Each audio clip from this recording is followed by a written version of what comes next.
United. Transfer Mbappe berkah untuk United. Paris Saint-Germain akhirnya mengambil keputusan berani soal masa depan Kylian Mbappe. Klub yang bermarkas di Parc des Princes itu ingin menjual Mbappe musim panas 2023 ini. Hal itu dilakukan oleh Les Parisiens karena mereka tak ingin kehilangan sang mega bintang secara gratis pada musim panas 2024 nanti. Oleh karena itu, PSG akan menjual Mbappe musim panas ini agar tetap mendapatkan uang dari penjualan sang pemain. Kalau benar-benar kehilangan Mbappe, maka PSG sudah siap mencari penggantinya. Awalnya, PSG tertarik untuk mendatangkan Dusan Vlahovic sebagai pengganti Mbappe. Namun, seiring perjalanan waktu, PSG tak lagi tertarik untuk memboyong Vlahovic. Mereka kemudian mengalih bidikan ke penyerang Atalanta, Rasmus Højlund. Hal ini tentu menyebabkan persaingan United dengan PSG. Kabar terbaru sudah disebutkan bahwa Højlund sudah sepakat secara pribadi dengan United, tinggal menunggu keputusan Atalanta terhadap tawaran United. Nasib Greenwood di United.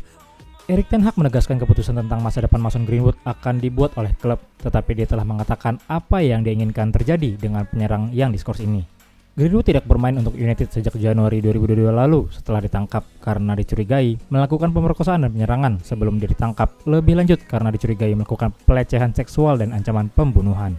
Pada bulan Oktober 2022 lalu, dia didakwa dengan percobaan pemerkosaan, pengendalian, dan perilaku pemaksaan serta penyerangan yang menyebabkan cedera tubuh yang sebenarnya. Tetapi pada bulan Februari tahun ini, layanan Kejaksaan Mahkota membatalkan dakwaan tersebut. Mengutip penarikan saksi kunci dan materi baru yang terungkap, berarti tidak ada lagi prospek hukuman yang realistis.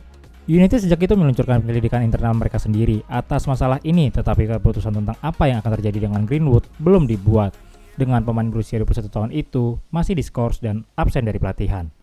Berbicara di markas latihan United di New Jersey menjelang pertandingan persahabatan hari Sabtu dengan Arsenal lalu, Ten Hag mengatakan keputusan itu ada di tangannya, tetapi dia telah membuat pernyataan tentang apa yang ingin dia lihat. Ini adalah keputusan klub dan tentu saja saya membagikan pendapat saya, tetapi ini adalah keputusan klub dan kami semua harus menerimanya, katanya. Dia ditanya apakah dia ingin mempertahankan Greenwood. Ten Hag berkata, "Saya tidak bisa mengatakan banyak tentang itu, tetapi saya membagikan pendapat saya tentang itu. Jadi mari kita lihat apa yang akan terjadi." Kane fix cabut, United banjir opsi. Ketua Tottenham Daniel Levy telah diberitahu bahwa Harry Kane tidak dapat diizinkan untuk menghabiskan kontraknya. Dapat dipahami bahwa pemilik Spurs Joe Lewis telah menginstruksikan Levy untuk menjual Kane atau memperbarui kontraknya yang akan berakhir Juni mendatang. Kane diperkirakan tidak akan menandatangani kontrak baru dengan Tottenham. Kane yang kini berusia 30 tahun itu adalah target striker ideal manajer Manchester United Erik ten Hag, tetapi klub telah beralih ke Rasmus Højlund dari Atlanta di tengah penolakan Levy untuk menjual Kane ke klub Liga Primer. Kapten Inggris itu diyakini menuntut gaji tahunan sebesar 30 juta pounds yang harus mencakup insentif dan hak citra karena gaji tersebut akan terlalu tinggi untuk sebagian besar klub. Manchester Evening News melaporkan awal bulan ini United masih memantau situasi Kane jika Spurs terbuka untuk menjualnya ke rival domestik.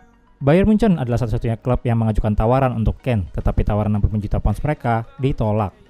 Ten Hag menolak untuk membahas Kane pada konferensi pers pada hari Jumat lalu ketika ditanya mengapa United tidak bersaing untuk merekrut striker itu yang kontraknya habis dalam waktu kurang dari 12 bulan.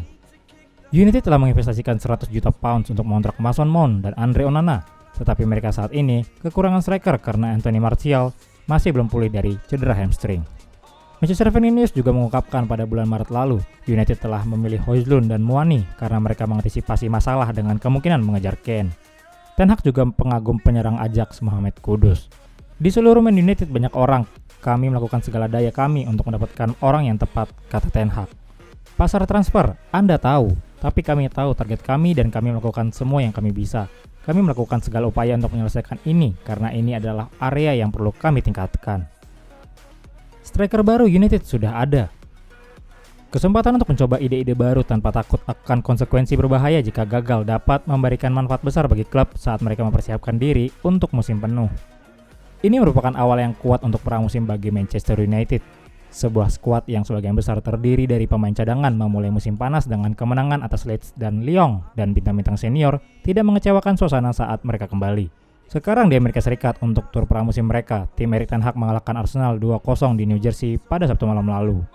Di sisi lain, Harry Kane digadang-gadang sebagai target teratas jelang jendela transfer, tetapi United dengan cepat meninggalkan apa yang akan menjadi rekrutan sensasional ketika jelas Tottenham tidak akan membiarkan jimat mereka pergi. Kemudian kebutuhan gelandang dan kiper mengambil fokus sebagai alternatif diputuskan segera. Alternatif itu adalah Rasmus Højlund. Ten Hag mengadakan pembicaraan dengan bintang muda Denmark itu melalui telepon, tetapi Atalanta tidak akan membiarkan aset bintang mereka dijual dengan harga murah. Bahkan jika Højlund atau alternatif ditandatangani, United masih membutuhkan opsi serangan yang lebih sentral daripada memasukkan semua telur mereka ke dalam satu keranjang. Musim panas ini, Ten Hag mungkin baru saja menemukannya. Dengan Martial sekali lagi absen, manajer terpaksa menempatkan Jadon Sancho dalam peran nomor 9 untuk 3 pertandingan persahabatan yang dia lakukan dengan sangat baik di posisinya, mencetak 2 gol. Yang terbaru datang melawan Arsenal ketika dia memanfaatkan kesalahan yang menghebohkan, berlari sepanjang setengah lapangan dan kemudian melepaskan bola ke bagian atas gawang Ramsdale. Itu adalah gol hebat yang menunjukkan kecepatan eksplosif dan United mengontraknya. Itu mengakhiri 45 menit yang baik untuk Sancho yang secara bertahap membangun ritme pertandingan dan membuat kasus untuk dirinya sendiri untuk bermain sebagai striker secara reguler. Sancho juga terbukti menjadi pencetak gol yang cukup andal saat melewati penjaga gawang setelah menyelinap di belakang pertahanan. Ini adalah musim yang menentukan bagi Sancho dan menjadi seorang striker mungkin akan menghidupkan karirnya di United. Ten Hag sementara itu akan mendapatkan opsi lain di depan yang sangat dia butuhkan saat pencarian nomor 9 bergemuruh. SGR Mancunian, jangan lupa like dan subscribe untuk info terbaru United lainnya. Glory Glory Man United, salam SGR United Updates.